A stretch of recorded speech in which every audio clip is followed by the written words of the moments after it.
Hello everyone! Welcome to more SemiShiraKawaGata, because for once I can't get the long-haired Semi out of my mind, and for a second, they're my babies. Why not? It's more fluff. We like fluff.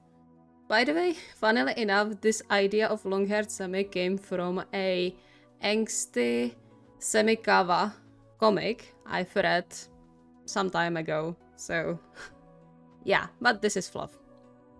As always, special thanks to my lovely patrons. You are keeping this channel going, as do all of you who are subscribing and who watch these videos, so thank you very much. Enjoy! The flat was surprisingly lively that day. Lively and loud as heck. Under normal circumstances, Taichi would be over the moon for having his boyfriend's home instead of spending the long hours alone. He didn't even mind the chatter, on the contrary. But this time, even Shirabu was raising his voice, and Taichi couldn't help the familiar tremble deep inside his soul he still couldn't get rid of even after spending so long away from his family. The three weren't arguing per se. He was sure Hayato would describe it as bickering, the kind of that sometimes happened in relationships without much impact on it. But still. Get a freaking haircut! Your hair is out of control. Huh? It's the same as always. No, it's not. The longer it is, the more mess it looks. Just admit you like him more with short hair. It's not going to kill you, you know? Being boyfriends and all. Shirabu stuttered and looked away, but not fast enough to hide the crimson spreading over his cheeks. I'm just saying he's going to look like a caveman soon if this is about to continue. I don't know what you're talking about. He looks like a proper rocker now. I like it. Taichi bit his lip, watching the exchange with growing unrest. Sure, it wasn't an argument worth talking about much, but even a small argument could grow into a big problem with enough misfortune. And he always seemed to have enough misfortune for just that. He had seen it countless times before. He didn't want the same to happen between his boyfriends too. You are both horrible. You know I don't have to listen to either of you, right? It's my hair. But we have to live with you. Have to. Instinctively curling more into himself, Taichi fought the urge to jump up and close himself in one of their bedrooms until the whole thing was dealt with. They didn't need him there anyway. No one was going to ask him for input. Why would they? He wouldn't be surprised if they completely forgot he was sitting on the couch. Just toss a coin or something, please. Don't argue about this. A light touch on his hand startled him, making him realize how hard his fists were clenched. He looked up, meeting with the gentle dark eyes he loved more than anything in the world. Hayato gave him a soft, apologetic smile. It's okay, sweetheart. We'll stop, I promise. Taichi wasn't even surprised anymore how Hayato managed to figure out that something wasn't right with him so fast. This was Hayato they were talking about, equipped with some strange sixth sense after the years they had spent together. Or maybe he said it out loud and didn't notice it. Besides, it was no secret he didn't like when people around him argued, especially when those people were his partners. I don't think it's necessary to argue about something like this. My exact words. Thank you, dear. Shirabu let out a deep sigh, but then shrugged and returned to the cutting board so far lying empty in front of him. Fine, whatever. I'm just saying. Right, definitely. Taichi squeezed Hayato's hand as a silent plea, which the libero immediately reacted to and turned back to him, rubbing small circles into his skin with his thumb. A similarly silent promise to stop, to get along. He let out a slightly shaky breath, finally able to relax as everyone returned to what they were doing before the topic of Semi's hair was brought up. If he was being honest, he couldn't even recall what actually started it. They were fine when Semi came home about an hour ago, and then suddenly everyone was bickering. And while he understood everyone had different preferences, he was of the opinion Semi looked stunning in any hairstyle. Not that anyone was interested in his opinion. Better? Taichi nodded, glad the crisis seemed to pass. Yeah, sorry. Nah, don't be. We shouldn't be like this with small things. He glanced over at Shirabu, narrowing his eyes at him briefly before returning to Taichi. Some people just don't know how to accept other people's opinions. Hey, I can still hear you. Good, that was a critical feedback. Shirabu swirled around, pointing the knife he was holding in Hayato's direction. You are talking very mighty for someone who's at the pointy end of the knife. Alright, that's enough. Taichi flinched, despite the fact Semi didn't raise his voice at all. Yet, the sharp snap in it was enough to make the two fall silent. He measured them with narrowed eyes, his arms crossed over his chest as if towering above all of them despite there not being that much of a height difference between them. Both Shirabu and Hayato as if shrunk a bit, and once again, Taichi was reminded of just how scary Semi could be when he wanted. You two are impossible today. If you want to bicker, deal with it outside and stop ruining the peace of our home. He turned to Hayato. It's your turn to do groceries anyway.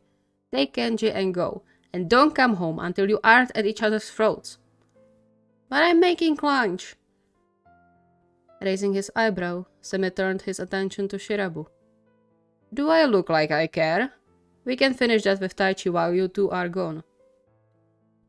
Shirabu looked like he wanted to protest further, indulging in a short staring battle with Semi before he averted his gaze and laid down the knife with a sigh. Fine, but it better be good. It will. Nodding, Shirabu grabbed his wallet and motioned for Hayato. The libero got up wordlessly and followed, but not before landing a short kiss on Taichi's forehead. A while later, the light click of the door announced they were left alone, and Semi relaxed, flashing Taichi a bright smile. And it's calm again. Are you sure it's a good idea to send them together when they are like this? They'll be fine. You know them, they are both just stubborn. And I think a change of environment will help too. He reached his arm to Taichi, making a grabby gesture. Come on, let's get the lunch done. Knowing them, we have about an hour before they come back. Taichi didn't let himself get asked twice, light shivers running through his skin when Semi clasped his hand and pulled him up. Fortunately, the lunch plan was just a simple ramen with a side of shirasu for Shirabu. Because while Taichi had no doubts about Semi's cooking skills, his own were slightly rusty. But before he could continue with cutting the vegetables left behind by Shirabu, arms sneaked around his waist from behind, tugging him to Semi's chest. The soft ash-blonde hair and even lighter touch of gentle lips tickled on the exposed skin on his neck, making him squirm a bit and eventually crack a small smile. Judging by the rumbly chuckle bubbling in Semi's throat, it was exactly the thing he was aiming for. Really? What? I don't like it when you frown. Or when you are tense. And I can't let pass any opportunity to kiss you, can I? Especially when those two dumbasses aren't here. The fondness in Semi's voice made Taichi's heart melt, and his lips curl into an actual smile. If only Kenjiro hurt you now. But he doesn't, and I know you won't tell on me, so it's fine. Are you sure? He thrashed into his cheeks when Semi took his chin and turned his head to kiss him properly. I am very sure. He lightly pinched Taichi's cheek, his smile softening. It's been a while since it was only the two of us here. 3 months. Exactly. Too long. He laid his head on Taichi's shoulder again. So, I'm going to enjoy this while I can. But our lunch? Enough time for that. Eita. The arms around him tightened a bit, the soothing motion on his hip putting stop to his starting stuttery protests. It's fine, relax. We can't start too soon anyway, otherwise they would come to a cold meal. Besides, no one will blame you here. Ever. You know that, right? He knew.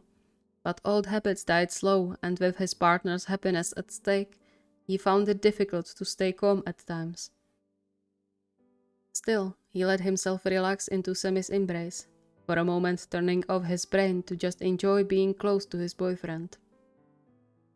There you go. Much better. You were so tense I thought you were going to jump out of your skin. Sorry, I just... Shh. I know. It's fine. You don't have to apologize for that. Rather tell me what you think. Taichi paused. About what?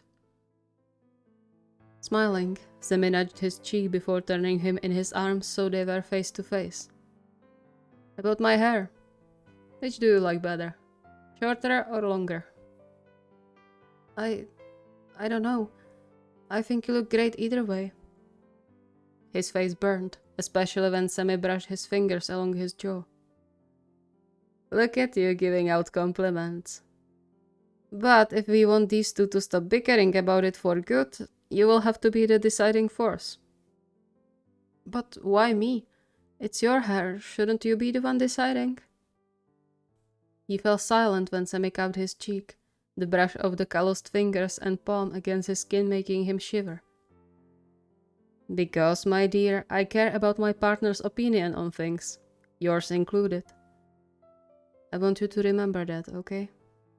I know it's still difficult for you to grasp that, but you don't have to hold back from saying your opinion out loud here. Sighing, Taichi leaned his forehead against Semi's, earning another gentle stroke of his cheek. I know. Thank you. For nothing. Take your time. You don't have to answer immediately. Taichi nodded, slightly too overwhelmed to speak. Semi apparently understood and pulled him closer, once again enclosing him in a warm embrace. And he continued to hold him until the clock let them know it was time to start cooking. You are lucky it's good. I needed this after spending an hour and a half shopping with him. Hayato raised his eyebrows, but Taichi was sure he saw the familiar amused twinkle in his eyes. Oh yeah? And who let you buy all those sweets? A light pink color immediately spread over Shirabu's face as he muttered under his breath. Whatever. Giving him a victorious grin, Hayato reached over the table to squeeze Taichi's hand, his smile softening.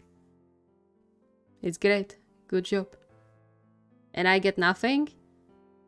You get praised all the time. Yep, no need to inflate your ego even more. Semi pouted. Well, I see everything is back in normal since you are ganging up on me again. Yeah, but we still haven't dealt with the main problem. He motioned to Semi's hair. I'm not going to argue again, but I still think you should get a haircut. And I like it better like this. I think it suits you better. Semi sighed, but there was no trace of the previous exasperation. He looked at Taichi. It's your call, dear. What do you think? Taichi froze for a split second, but there were no pointed glares in his direction, no eyes watching him like a hawk just waiting for a single misstep on his part. Instead, his partners simply waited for him to speak his mind while enjoying the food they prepared, not a smidge of disgruntlement or coldness in their eyes. He glanced at Semi, who gave him an encouraging smile, before his eyes strayed to the soft mess of ash blonde hair. Mess, but an incredibly attractive mess. And now that Semi pulled most of his hair to the back of his head with a small clip, leaving only 2 strands framing his face, he couldn't imagine ever seeing anything prettier. I like it longer. Like you have now. I like it a bit more. Hayato let out a victorious laughter, clapping his hands a few times before gently nudging Taichi's side. Thank you, sweetheart. I knew we had superior taste. Favoritism, I tell you.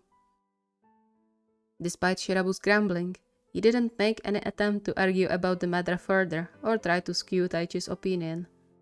Instead, he just shrugged and returned to his meal, and Taichi finally allowed himself a relieved breath.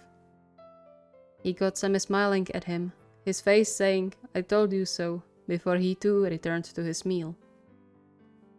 And so he also lowered his gaze to his bowl, the warmth from both the ramen and his boyfriend's presence around him filling him with joy he had never experienced outside of their home. Truly, he had no reason to be afraid to speak up. Not here. Not in their home. Thank you so much for watching. I hope you enjoyed. I have to apologize for my voice. It's still not as good as I would like it to be. For some reason, I just can't get rid of this bubble in my throat that makes me raspy. And unfortunately, I still can't voice full half an hour of emotional What Hurt series. So bear with me for a moment there, and I will get to it at some point. And since it's September already, we are going to be starting with the September, as I said before on the community post, so you can look forward to some sick fix. And a special Kugu Inushiba double part. If you have any requests or ideas, the request form is linked in the video description as always. See you next time!